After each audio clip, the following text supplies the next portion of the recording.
Hi, it's Diederik Gelderman here, and welcome to week 3 in our marketing month of June.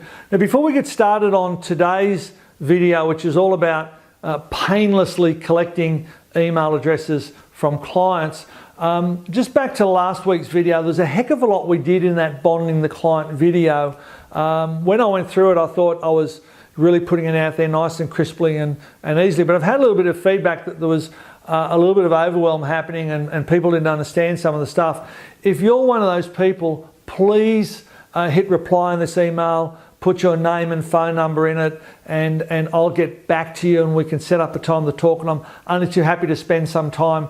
Anything I ever do, if you want more detail, more information, or anything else like that, send me an email, send me an SMS, send me a Skype message. Look, I'm on a lot of different channels. Just contact me and set up a time to talk. I'm here to help you, so whatever you need from me, I'm only too happy to provide it. Okay, so that's that. Let's move on to email addresses. So why should you collect email addresses? Well, it's really important to keep in touch with your clients on a regular basis, as we talked about last week. Wendy Evans, who's an Australian lady, did a book back in early 2000, and she did a lot of research that showed back then you had to contact your clients every 90 days, within 90 days, 3 months. So you had to contact them at least once every 90 days, otherwise your chance of losing them, them dropping off your radar, as it were, went absolutely through the roof. She redid the research post 2010, so 10, 12 years later, and it's now down to 30 days. So unless you contact your client every 30 days, you're in big danger of losing them. Not necessarily to another vet, but certainly to an online pet store, certainly to a dog groomer or a dog chiro or a dog acupuncturist. There's lots of ways that you can lose your client and lose a lot of their business. So also to another vet. If you've got another vet in your area that's very visible on Facebook and YouTube and all that sort of thing, they're going to second a lot of your clients over to them if you're only contacting your client once a year for that annual health check or whatever, or quarterly with your newsletter. So as I said in the last video, you should do a newsletter, say every 2 months, and a blog in between that. Very easy to do. Newsletters, you can get them done in Australia by PetPack. They do some good newsletters. There's a lot of other people that do newsletters as well. You can easily do a brilliant newsletter yourself in-house. You just outsource it to Fivers or to Odesk, whose name has now been changed to Udemy, udemy.com. If you type in Odesk, you'll still find them. You'll find people on there writing newsletters literally for peanuts and doing brilliant jobs. Again, if you need to know more details on that, let me know. Now, the other reason you want to collect newsletters is why you want to collect email addresses is you want to do email alerts to your client when ticks come out, when fleas come out, when snakes come out, when there's a bad batch of dog food, when there's a bad batch of cat food. And we're going through one of those bad batch things right now, aren't we? Wouldn't it be great? Wouldn't your clients love you if you sent them an email saying, be careful of these brands, they've been recalled, etc., etc. So the other thing you can send out to them is it's change of seasons, it's time to worm your pet reminders.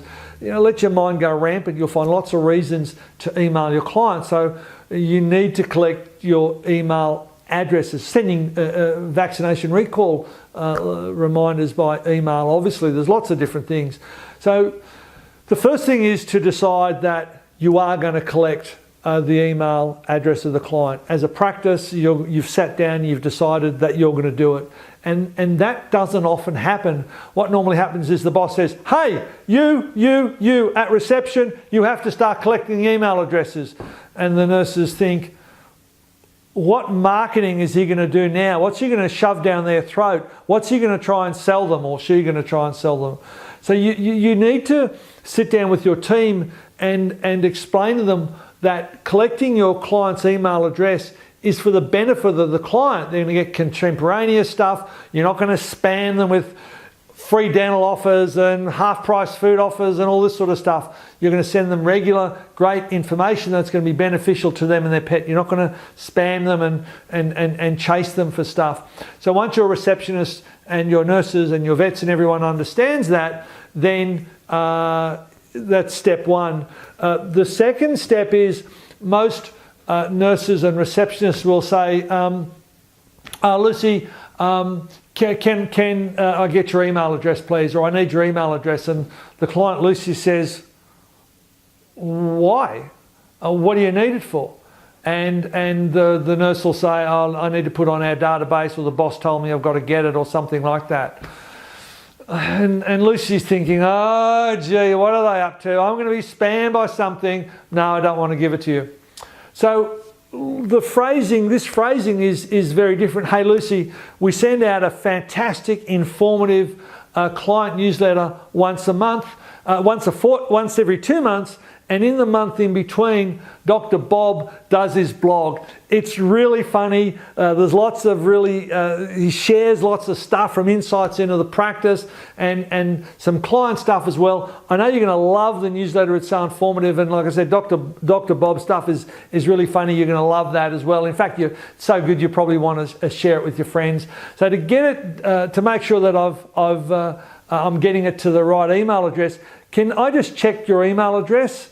Or can I grab your email address? Very different scenario. So in that scenario, there's something in it for Lucy. The practice isn't selling anything or doing anything. This is all for Lucy's benefit or for Fluffy the pet's benefit. So when you do that, when you do it that way, you'll collect them really quickly and easily and smoothly. If you've got a current email address already, I'm going to suggest that you say to your client, hey, look, people change their email addresses on a regular basis. We have yours as, lucy.smith123@bigpond.net. Is that still the best email address to get you on, or have you got a better address now? So that's it for this video. Just put those two simple strategies in place and you'll collect email addresses seamlessly. Look forward to catching up with you next week when we talk about joint ventures. See ya.